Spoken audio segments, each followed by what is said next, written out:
Today we're going to be making some fettuccine pasta with shrimp and some homemade garlic knots. We're also going to stuff the garlic knots with cheese, so you really don't have to buy garlic knots anymore. You can make them at home really easy.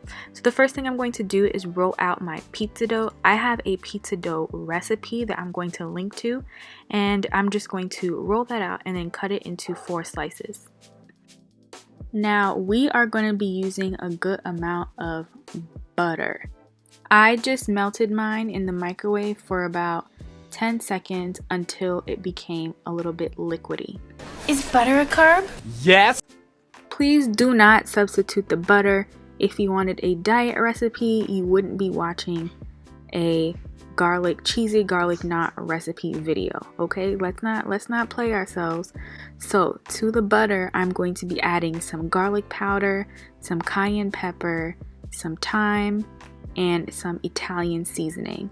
I'm going to mix that up with some parsley too, and that butter is going to go inside our garlic knots with the cheese and also on top of the garlic knots at the end.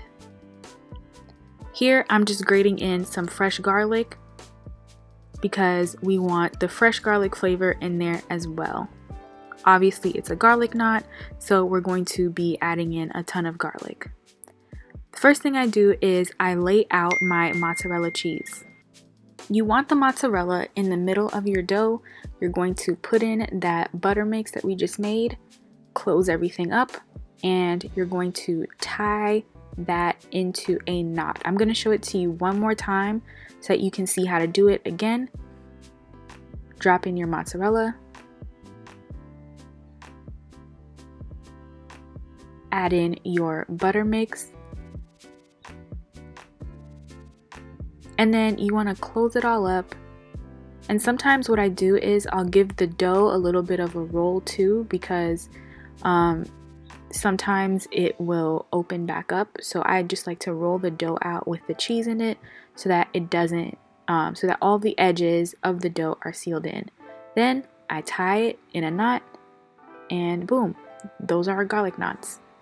Now this is the part where I suggest everybody put your fake diets to the side, because we're going to pour the rest of that butter all on top of the garlic knots. So first I spread it with a fork, and then I just went ahead and poured the entire rest of the butter on top of the garlic knots. I put them in the oven, and this is what they look like when I took them out. You're going to leave them in the oven for about 20 minutes. Now on to our shrimp. So to my shrimp, I'm going to be adding in some salt, some paprika, some Italian seasoning, some garlic powder and onion powder, and some cayenne pepper. At this point, I'm just going to mix that all in and put my shrimp to the side to get started on boiling our pasta. Now here's the thing, 2 things about pasta that I want to make sure I emphasize. 1, make sure that your water is boiling before you put your pasta in. Make sure it's well salted, and do not put oil in your pasta water. The oil is just going to make the sauce that you make slip off of the pasta. You want your sauce to stick to that fettuccine, so please do not add oil to your pasta, okay? So while my pasta is boiling, I'm going to get started making our sauce and cooking up our shrimp. Now this is the flavor combination that I decided to go with, but you can try out different flavors and varieties of shrimp if you want to. Pan fried, deep fried, stir fried. There's pineapple shrimp, lemon shrimp, coconut shrimp, pepper shrimp. Your shrimp is only going to take about 3 to 5 minutes depending on the size.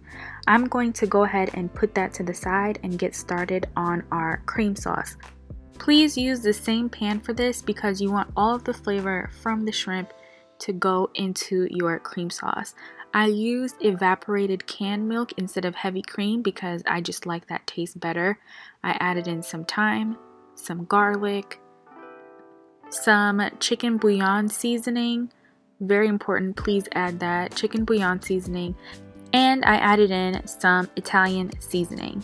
We're going to mix that all up, and what you want is you want your sauce to start to get a little bit thick. Now, as it starts to thicken up, you want to add in your Parmesan cheese.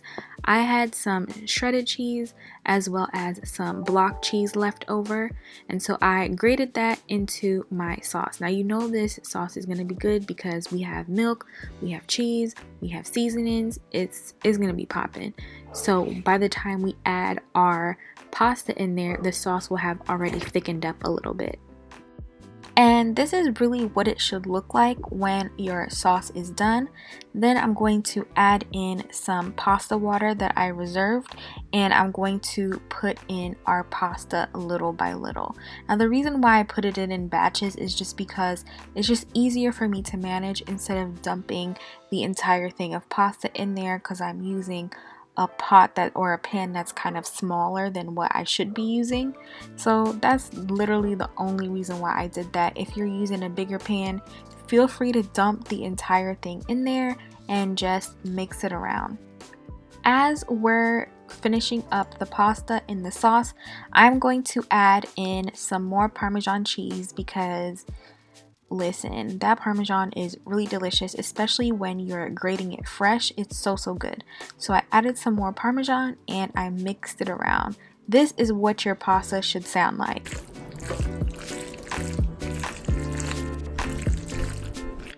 Alright nasties, so to finish up our pasta, we're going to be adding in some parsley just for some freshness and for some color, and mix that around in there. And the last thing I'm going to do is toss our shrimp in and put some shrimp on top.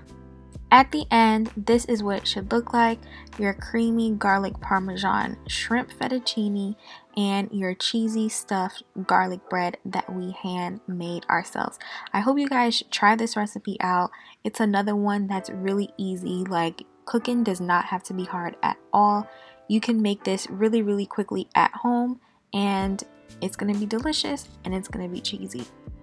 Alright, you guys, I wish everybody good luck on your fake diets, and I'll see you next time. Bye.